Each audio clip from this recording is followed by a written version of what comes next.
Hey guys, how y'all doing? Yeah. Y'all having fun?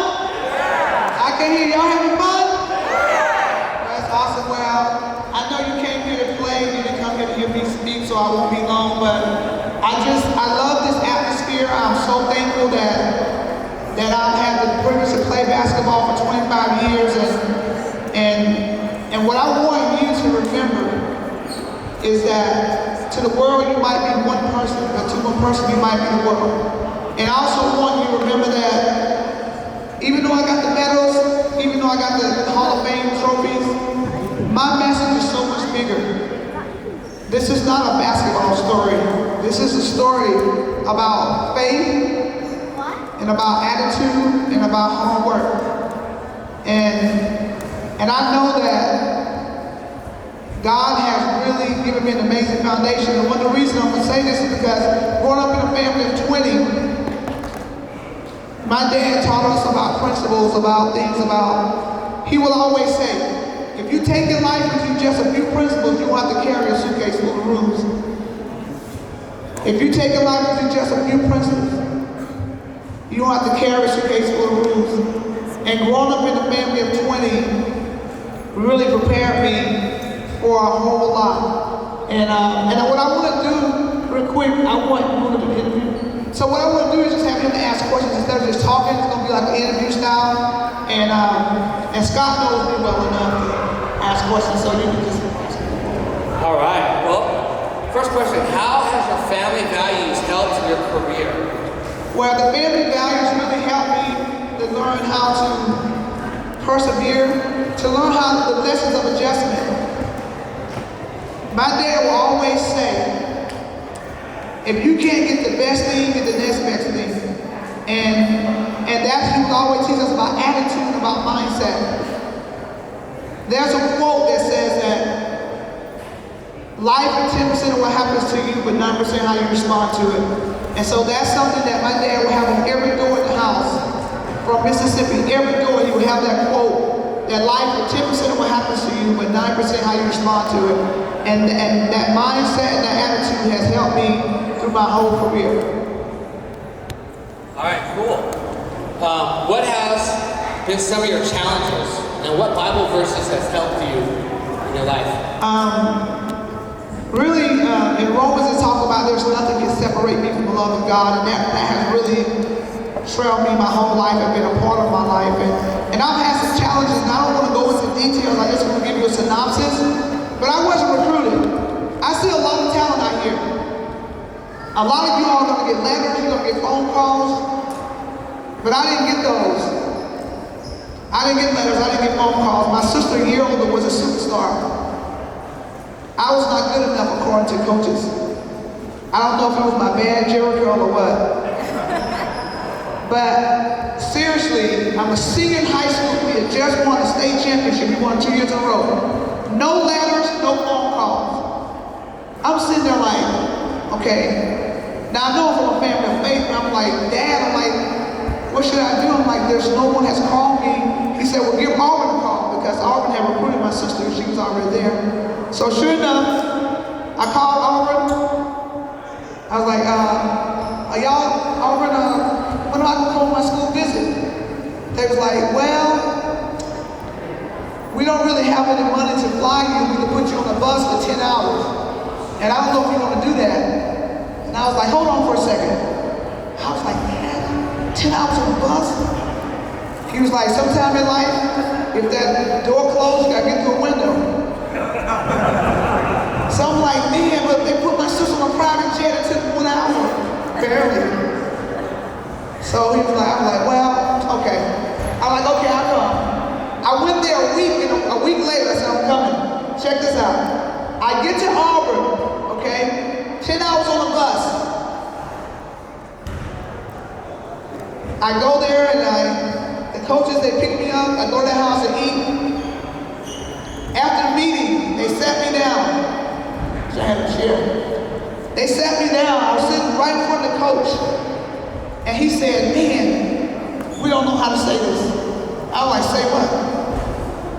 Well, one of the reasons we didn't call you is because we talked about it as coaches and we didn't think we were good enough to play here. But when you called us, we tried to discourage you by telling you you were going to ride a bus for 10 hours, and you still came. So we left with the only choice to say, we just don't think you're good enough to play here. You'll never make this travel team. Your sister's a better player than you. You know, maybe go to college in 2 years and come back. And I'm sitting there, hearing this coach talk to me. I feel like he was sucking every dream, every goal from me. And I'm sitting there like, and I remember my dad said, "Man, you got something good to say, don't say it." I had a whole lot of things I was thinking I wanted to say. But I sat there, speechless. Okay, I felt like that door was closing. But you know what that window was? He said, "You know what, we'll give you a week to think about it. If you want to come here and play, we will honor the scholarship because we promised your parents." Wow. So on my way back home, I had so many things going through my mind. I was angry. I felt rejected, I felt just horrible. I get home, I'm crying, and I'm upset. My dad said, my dad said, "What did they say?" I said, "They said they didn't want me, I wasn't good enough." He said, "Listen here," he said, "Daughter," and most of the time my dad called me daughter because he couldn't remember my name. He said, "Daughter, listen.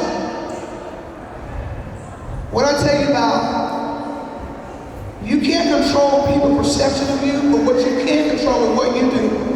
Life, you 10% of what happens to you and 9% how you respond to it." I said, "Okay, what?" I'm thinking like, okay, yeah, positive attitude, yeah, but why should I go somewhere I'm not wanted? My dad said, "The same faith, I believe you're gonna get there and do great." I'm thinking like, man, my dad really believes in me. Maybe he's just telling me things because I'm his daughter. You know, your dad's supposed to make you feel good. I'm thinking, why should I go to a school that I know is telling me I'm not going to play? But guess what? I get on that bus and go, and guess what happened when I get there? The coach said I'm going to play in my junior, my senior year. When do you think I started playing? My freshman year I started. In 6 weeks, I had told this coach that there's no way he could be the same player that we said 6 weeks ago wasn't good enough. And I say that story is because people's perception of you doesn't have to determine who you are. That challenge, I almost quit. I didn't want to play. I'm like, I'm good. I was just going to be a nurse. I'll go and I'll just figure out something else to do. My dad said, "You got to believe." And we won 118 games in 4 years and lost only 12. We won 3 SEC championships. And when you go back to Auburn now, you see a big facility, a $60 million facility. Guess whose name you see when you walk in? My jersey and my name is engraved at the top. And no one can ever raise my shot. So that was the biggest challenge.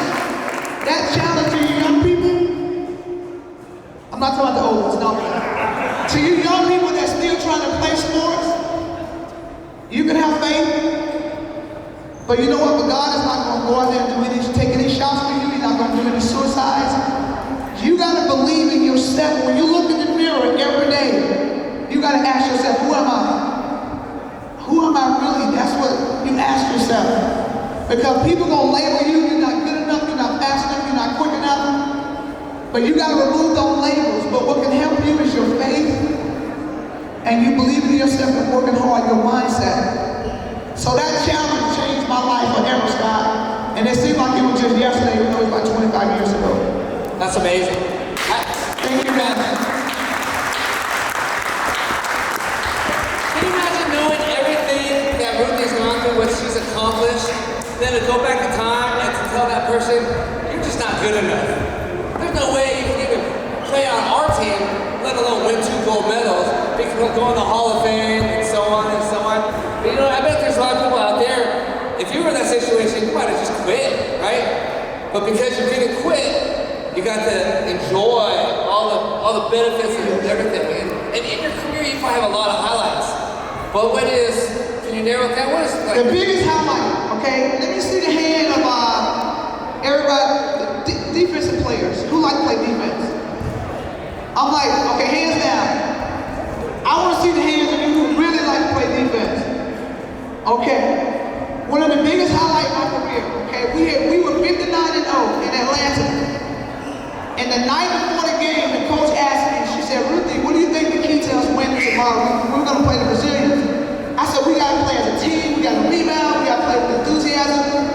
said, all those things are good, but she said, you gotta play defense like you've never played before. She said, I want you to get in her grill.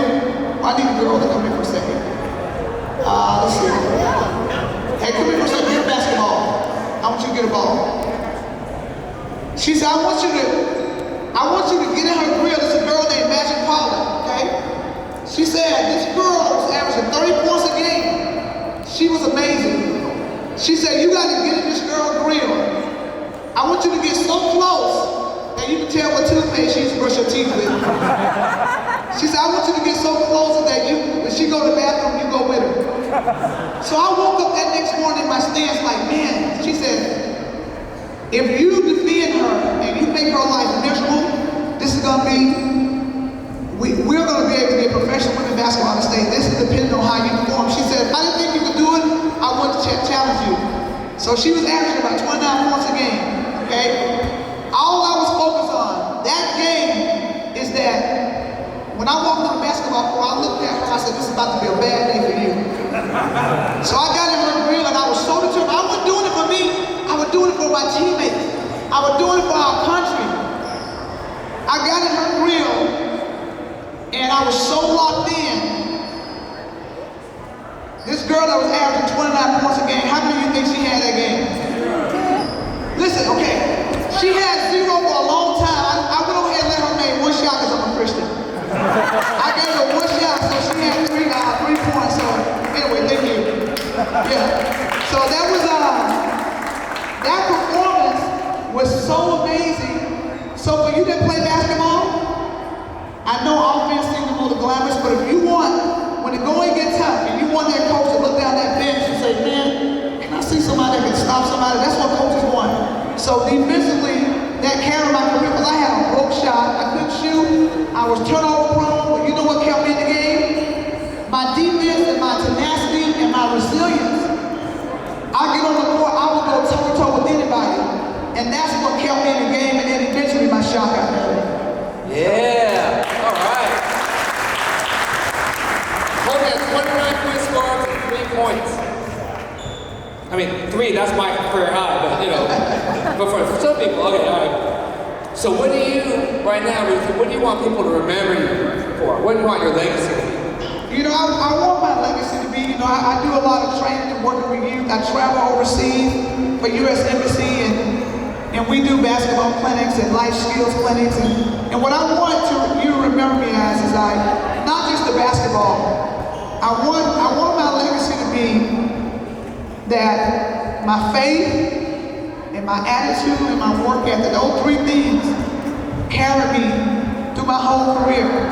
I want to be someone that was passionate and that really cared about, my nickname is Mike and Ruthie, my teammates gave me that, because I like to make people around me better. When I played, I wanted to make people better. So now when I travel the world, this is not a basketball story, guys. This is a life story. And if my career had been where everything was handed to me, maybe I wouldn't appreciate it as much. But I want you to remember that if all you remember is that I played basketball tomorrow, if my name come up in your household, if all you can remember is that I played basketball, then I've done a bad job today. Because the story is bigger. Someone that's passionate, someone that's willing to sacrifice for each other, and someone that's going to leave a legacy of how to empower each other. If you're having a bad day, a bad game, don't get out yourself and cheer your teammates on. I had a lot of tough games, but you know what? I said, you know what? Giving my teammates high fives meant a lot. The most valuable players are players that make people around them better. In the 1996 Olympics, we were playing the Canadians. It's a true story. And generally we beat teams by more than 25, 30 points, but we was only up by 10 points, and that was a close game. We stood together around in a huddle like this. It was about all of us, and the camera was behind us. A picture made USA Today. You didn't see anybody's faces. You know what it saw? The back of our jersey, hugging each other. Because we were a team, we were a family, and we had one goal, and that was to win and go better in the Olympics. So, what I want to leave behind is that the legacy is that you saw me, that I made a difference not only on the basketball court, but off the basketball court. And when I'm training kids how to shoot, when I'm training kids how to dribble, play defense, I'm trying to teach the mental aspect of the game. And it's way bigger than basketball. Because you know what, guys? This is only a little portion of your life, basketball. But what are you going to do beyond? How can you inspire someone and keep somebody from dropping out of school or for getting on drugs? That's my goal every day, is how can I encourage someone and make them better? That's the most important thing, and that's going to be one of the biggest assists you can ever make in life. All right, thank you, Ruthie. All right, one last question. You kind of touched on it a little bit, but I know you're busy now. I mean, I gotta tell you, Ruthie, we've done clinics together. We've had her come speak at different things, and I'm saying she is so busy, she is so hard to keep track of all the time. And it's funny, like every time, I don't know if you know if you do this, but every time we have an event, like that week she'll text me and say like, when is that event again? And I'm like, Ruthie, it's this week. You gonna be there? She's like, it's good, I'll be there. And she's always been there. But you're so busy, and you're traveling the world. But what are you doing these days to empower other people? Well, like I said, I work for U.S. Embassy. I go overseas. I was just in Samoa, New Zealand. Also, I went to Georgia, Armenia, and I travel. We do basketball clinics, but it's to really teach life skills and basketball is a universal language, and to be able to bring countries together. I also do a lot of player development. I also do a lot of women empowerment. I don't know if y'all saw the ESPN documentary, domestic violence. I do a lot of advocacy for that. And I have a book called From Pain to Power that I wrote, and I have a book for The Ride of a Lifetime. So it's about traveling, it's about traveling to share and to inspire. So I do travel a lot. I have a 9-year-old daughter and a 7-year-old son. And I have 2 kids, and I don't see how my mama had 20 kids, because it's a lot of work, but it's the most rewarding thing in the world to be able to share my journey with my kids. So, but yeah, I'm busy, but I try to find a little bit of time for myself. But you know what? This is what I find time for myself. Mini vacation when I work out, or when I get in the steam room and stuff, and but what inspires me? If I can inspire someone else, to me, that's enough. Awesome. And Ruthie, you have been inspiring people. I know you will continue to inspire people. We're so thankful that you're able to join us. Last year we had a basketball clinic in December for Play For Him, and when it was done, I was so thankful that Ruthie came, and Daniel Biglione, who also played in the WNBA, and Ruthie came up to me and she goes, let's keep this going. Let's do this again. So we haven't talked dates yet, but we're going to try to do another one maybe in November for the kids. So if you guys are interested, we're going to have another clinic. At some point, we'll figure it out. But thank you very much for coming out.